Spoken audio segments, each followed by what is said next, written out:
Creative Brain Candy by creators for creators.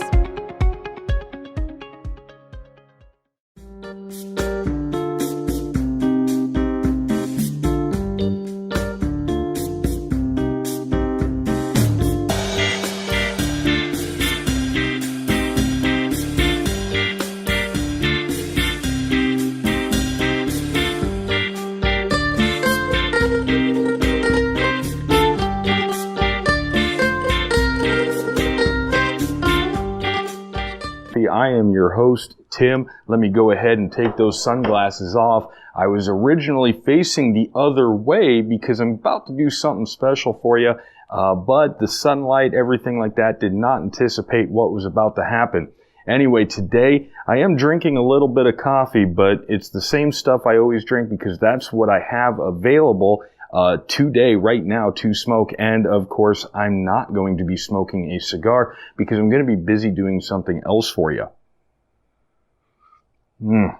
Love that coffee. So today what I'm going to do is kind of show you how to roast beans. Here I have what's left of a 2-pound bag from Burman Coffee Traders. It's an Indian Monsooned Malabar. It's a single origin blend. We're going to go ahead and roast some coffee so that we have something new to taste next time right here on Cigars and Coffee. So I'm going to start by firing up the old grill here.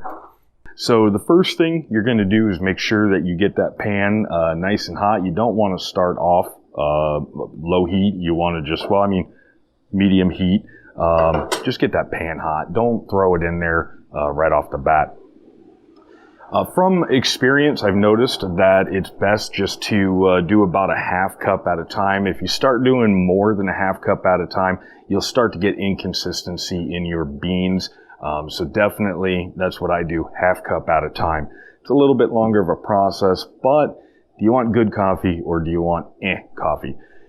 Another thing to keep in mind is that you will get a lot of smoke from this, so definitely do this somewhere outside or somewhere where everything breathes, right?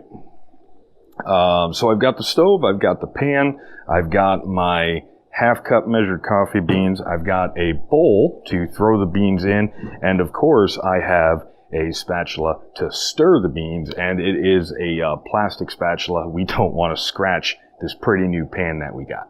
I'm also recording, this is new, I am recording on the GoPro right here, on my cell phone right here, and the audio, I have a new lavalier mic, and also my GoPro Video Micro, whatever it is.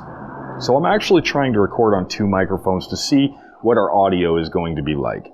That pan feels like it's nice and hot, so I'm just going to go ahead and throw my beans on there. And the secret to this is, and again, you're going to notice, if you're looking at the camera there, you're going to notice that it's not very full. But the secret is to keep the beans moving. You don't want the beans to be sitting stagnant for too long. And you can already almost instantly start to smell the aromas of the beans. Now, the great thing about green beans is that they have an amazing shelf life. They will keep for quite a long time without going bad. And you might notice that right here, you might notice that you start to get these little flakes. That's actually just like the skin coming off of the coffee bean, and that's perfectly okay. That's what you want. And with some beans, you'll get that a lot more, and you'll have to take it away from the heat and kind of blow that out because you really don't want it in there. As the beans roast, that skin will come off, they'll start to darken, and I like to pull mine off right when you start to get the second pop. You'll notice the beans will pop once, and then they'll pop again. That's why you like to do this outside. It can get messy.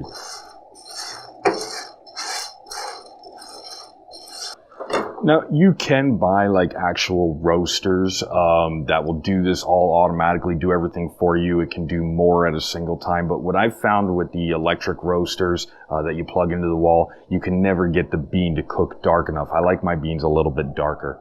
So although there are other ways to do this process, and this one takes a little bit longer, this one is still my favorite. Now I have roasted beans inside one time. Don't recommend it. If you're out on the back deck, make sure your screen door is closed because that smoke, it comes into the house.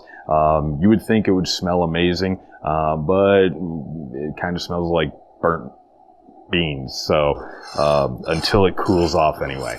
The whole purpose of constantly moving the beans around is so that everything is roasting evenly. If you let it sit for too long, it'll start to burn one side before the other, and then you're going to get inconsistent coffee, and it's actually going to kind of mess up the taste. So keep the beans moving. Also, pick a pan that you don't care about, because if you're going to be cooking coffee beans, eventually the oils will ruin the pan. If you can do it on cast iron, that's the way to do it. I've never been able to make that work, so I just go out and buy a set of pans from Walmart or wherever for pretty cheap. There it is, first crack. I used to do this all the time. It was almost like a weekend tradition. I don't know why I stopped doing it. At this point, you're going to start to smell a little bit of a burnt smell. That's okay. That's the smell you don't want in your house.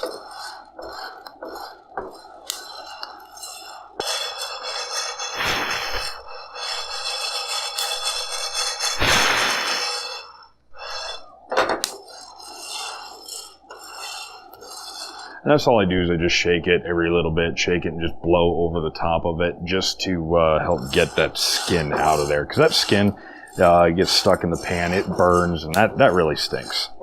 I've seen a couple suggestions on other ways to get rid of that skin that flakes off, and really, to be honest with you, just basically blowing over the pan off to the side. That's what works.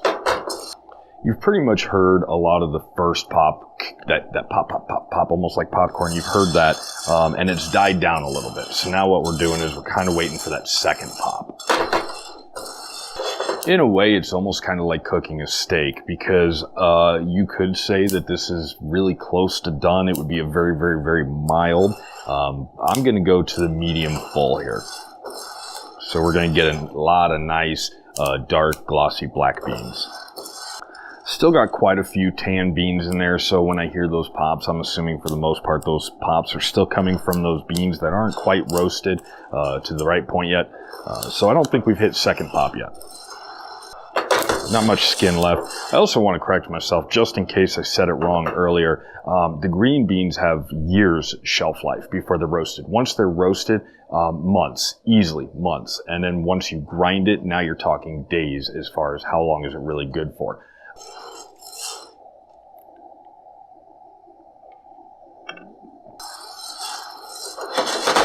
Starting to get pretty close here.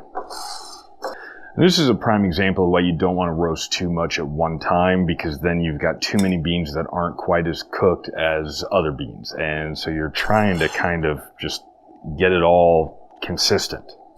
You do have to be careful though not to overcook the beans. When you get these beans here and they dry, they cool down, you can crush them. If you can just crush them right there in your hand, they're overdone. What I've done here is, because I'm starting to get some very heavy black beans in there, and I got some that aren't so much, I'm going to remove it from the direct heat for just a little bit and let the beans and the pan and everything kind of indirectly continue roasting. I'm going to let that heat build back up just a little bit, and I think I'm going to start looking for that second crack, and we should be pretty much done with this quarter. I got my cup. I got a few more cracks in there. I think I'm pretty close to done, so I'm just going to take it off the heat, the direct heat. I'm going to stir it for a little bit, let it cool down just a hair, and then I'll move it over into my cooling container.